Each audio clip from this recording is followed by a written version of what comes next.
Horror कहानियां TV.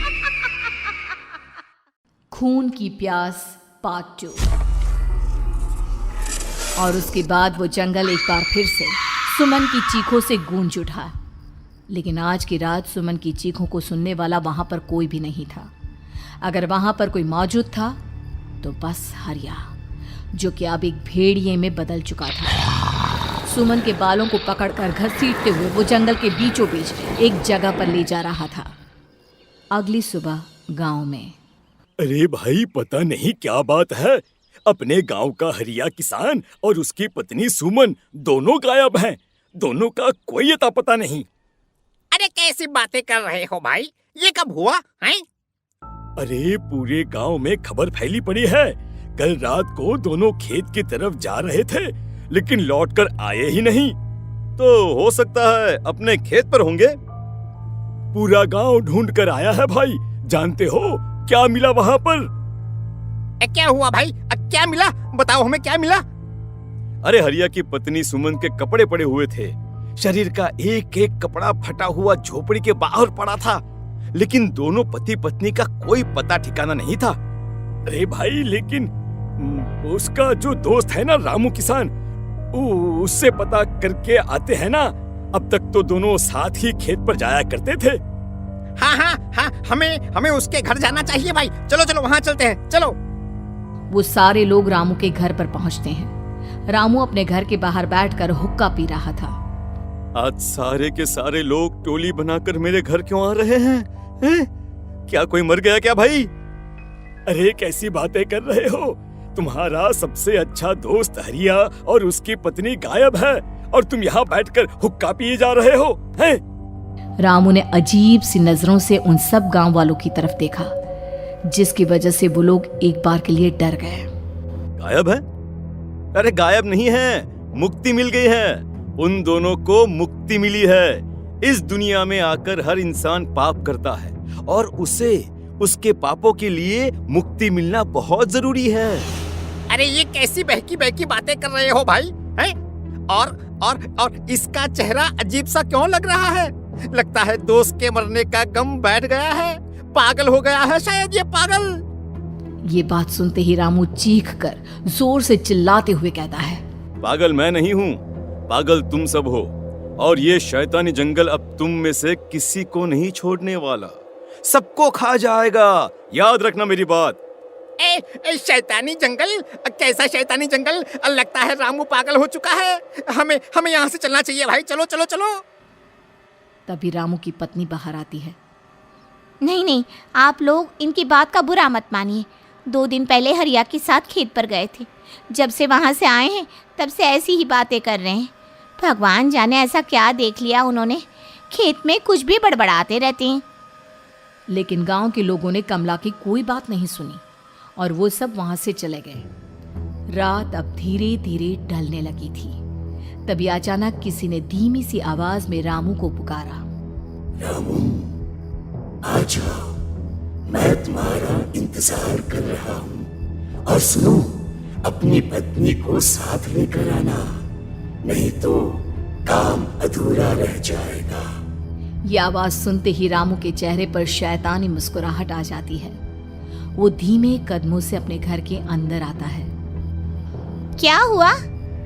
तबीयत ठीक है ना अब आपकी? मैं तुझे अपने साथ खेत पर ले जाने आया हूँ, चल। मैं तुम्हारे साथ कहीं नहीं जाने वाली। मुन्ना गहरी नींद में सो रहा है, और उसे अकेला छोड़कर मैं तुम्हारे साथ खेत पर नहीं आ सकती। वैसे भी तुम्हारे उन खेतों में भगवान जाने कौन सा राक्षस घूम रहा है, मुझे तो डर लगता है। रामू गुस्से में दांत पीसता अपनी झोपड़ी से बाहर आ जाता है, और कमला गहरी नींद में अपने बच्चे के साथ सो जाती है।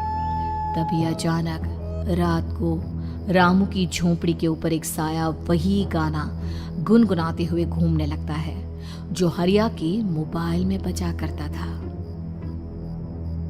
मैं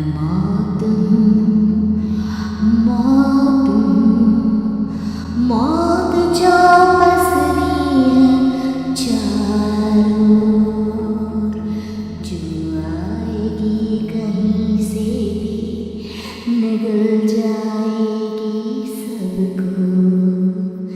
मैं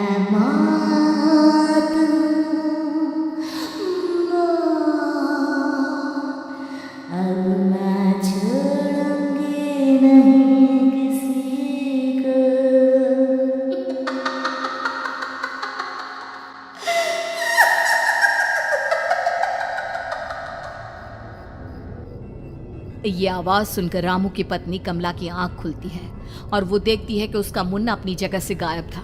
कमला चीखते हुए बाहर दौड़ कर आती है। वहां पर उसने देखा कि रामू ने अपने बच्चे को झोपड़ी के बाहर एक पेड़ से उल्टा लटकाया हुआ था और उसका बच्चा चीख चीख कर रो रहा था। वहीं दूसरी तरफ एक साया बच्चे के ठीक नीचे आग जलाकर उसके चारों तरफ हैवानों की तरफ नाच रहा था। छोड़ दो मेरे बच्चे को। अरे क्या कर रहे हो तुम? शर्म नहीं आती तुम्हें? अपने ही बच्चे को इस तरह मौत के हवाले करते हुए। अपना बच्चा? किसने कहा ये मेरा बच्चा है? अरे ये तो उस रामू की औलाद है, इस गांव के किसान रामू की, और मेरी दुश्मनी इस गांव के हर इंसान के साथ है। क्या? कैसी बात कर रहे हो तुम? और ये औरत कौन है? ये मेरे बच्चे को खा जाएगी। तभी अचानक से उस साया ने एक बेहद खतरनाक दिखने वाली औरत का रूप ले लिया और उसकी आंखों से आग निकल रही थी। सही पहचाना तूने, मैं तेरे बच्चे को खा जाऊंगी। अगर तू अपनी इस हैवान पति रामू के साथ जंगल नहीं आए तो मैं तेरे बच्चे को खा जाऊंगी। लेकिन क्यों? आखिर क्या चाहती हो तुम मुझसे? मुझे जंगल क्यों ले जाना चाहती हो? औरत बुरी तरह से ठहाके मार मार कर जोर जोर से हंसने लगी और साथ में रामू भी। ये तो तुझे वहाँ चलने के बाद ही पता चलेगा ना। अगर तू नहीं आई तो थोड़ी देर में तेरा ये बच्चा आग में जलकर मर जाएगा। चल जल्दी। नहीं, मेरे बच्चे को छोड़ दो। तुम जहाँ कहोगे मैं तुम्हारे साथ चलने के लिए तैयार हूँ। और उसके बाद उस बच्चे को झोपड़ी में लिटाकर आगे आगे वो साया चल रहा था और उसके पीछे पीछे रामू अपनी पत्नी के बाल पकड़कर उसे घसीटते हुए जंगल की तरफ ले गया। जंगल में जाने के बाद, कितनी खूबसूरत हो तुम। आज की रात बस तुम और मैं एक दूसरे के साथ रहेंगे। मुझे तुमसे बहुत डर लग रहा है। तुम्हें क्या हो गया है? तुम तो बिल्कुल ठीक थे। वो होगा जो हमारे बीच होना चाहिए। तो आओ अपने आप को मेरे हवाले कर दो। कमला ने डर की वजह से अपनी दोनों आंखें कसकर बंद कर ली थी। रामू ने बुरी तरह से चीख कर कमला से कहा, आंखें खोलो अपनी और मेरी तरफ देखो। कमला ने जैसे ही अपनी आंखें खोली उसने देखा कि रामू एक खतरनाक खूनी हैवान में बदल चुका था। कौन हो तुम? जाने दो मुझे। क्या चाहते हो मुझसे? वही जो एक आदमी एक औरत से चाहता है। मैं तुम्हारा पति रामू नहीं, बल्कि इस जंगल का एक भेड़िया हूँ, और आज की रात तुम्हारे खून से अपनी प्यास बुझा जाऊं। और उसके बाद वो जंगल कमला की दर्दनाक चीखों से गूंज उठा। अगली सुबह कमला के कपड़े भी जंगल में उसी तरह पाए गए जैसे कि सुमन के पाए गए थे। इस घटना के बाद पूरे गांव में दहशत का माहौल था। अपने माँ बाप की मौत और गांव में हो रहे इस तरह की घटनाओं की खबर सुनकर किशन शहर से गांव लौट आया था। अपने माँ बाप की बेदर्द मौत की वजह से वो बहुत परेशान था। तभी अचानक उसे अपने घर में खाट के नीचे पड़ा हुआ वो मोबाइल फोन मिला जो उसने अपने पापा हरिया को गिफ्ट किया था। अरे कितने प्यार से पापा के लिए मोबाइल फोन लेकर आया था। इसे एक दिन भी काम में नहीं ले पाए। और आखिर कौन है जो गांव में इस तरह की हत्याएं कर रहा है? क्या है इन सब के पीछे? क्या है? मुझे पता करना ही होगा, वरना एक दिन पूरा का पूरा गांव खाली हो जाएगा। इस गांव में एक भी जिंदा इंसान नहीं बचेगा। गांव के लोगों की मदद करने के इरादे से किशन अपने गांव से दूर एक दूसरे गांव में बहुत बड़े तांत्रिक के पास मिलने के लिए गया। तांत्रिक बाबा, अब आप ही कुछ उपाय बता सकते हैं। भगवान जाने हमारे गांव को किसकी नजर लग गई है। नजर नहीं लगी है, किसी ने तुम्हारे गांव को बद्दुआ दी है। किसी सताई हुई आत्मा का प्रकोप है और अब वो पूरे गांव में किसी को नहीं छोड़ेगी जब तक उसकी आत्मा को शांति नहीं मिल जाती। अरे लेकिन ऐसा कौन है बाबा? किसकी आत्मा है और कैसे मिलेगी उसे शांति? मौत है मौत, कहीं से भी आएगी और सबको निगल जाएगी। इससे बचने का सिर्फ एक ही उपाय है, लेकिन उस उपाय को करना आसान नहीं होगा। जो भी उस उपाय को करने की कोशिश करेगा उसकी जान जा सकती है। भले ही मेरी जान चली जाए, लेकिन मैं अपने गांव के लोगों की जान बचाने की पूरी कोशिश करूंगा बाबा। तो ठीक है, फिर अगली अमावस की रात जैसा मैं कहता हूँ वैसा ही करना। अमावस की रात तांत्रिक के बताए अनुसार किशन अपने साथ केरोसिन लेकर जंगल की तरफ चल पड़ा। उसके हाथ में देवी के मंदिर का सिंदूर भी था। किशन जंगल के बीचों बीच पहुंचा। ये देखकर उसकी आंखें फटी की फटी रह गई। वहां एक उबलते पानी का तालाब था और कई लोगों की लाश लटक रही थी। किशन के माँ बाप की लाश भी वहीं थी। माँ, बापू, क्या हो गया? ये क्या हो गया? तभी वहां पर एक औरत और आदमी आते हैं। उन्हें देखकर किशन चौंक जाता है। गोपाल काका, आपकी तो 5 साल पहले मौत हो गई थी। और निर्मला काकी, आप? मौत तो हो गई थी, लेकिन तुम ये नहीं जानते कि हमारी मौत कैसे हुई थी। क्या कहना चाहते हैं आप? कुछ नहीं, बस ये जान लो कि अब इस गांव में कोई जिंदा नहीं बचेगा। लेकिन क्यों काकी?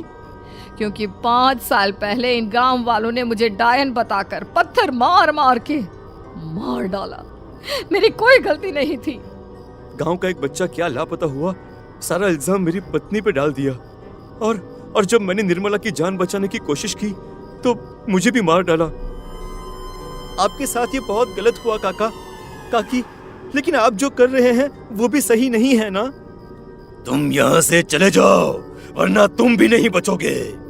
हमारी आत्मा पिछले 5 साल से मुक्ति के लिए भटक रही है।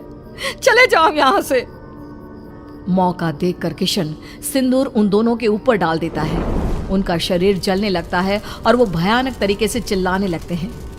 अगले ही पल किशन उनके ऊपर केरोसिन डाल देता है और वो दोनों जल जाते हैं। किशन अपने माँ बाप और दूसरी लाशों का अंतिम संस्कार करवाता है और अपने घर लौट आता है। लेकिन वो अभी भी इस बात से अनजान है कि मोबाइल अभी भी बज रहा था।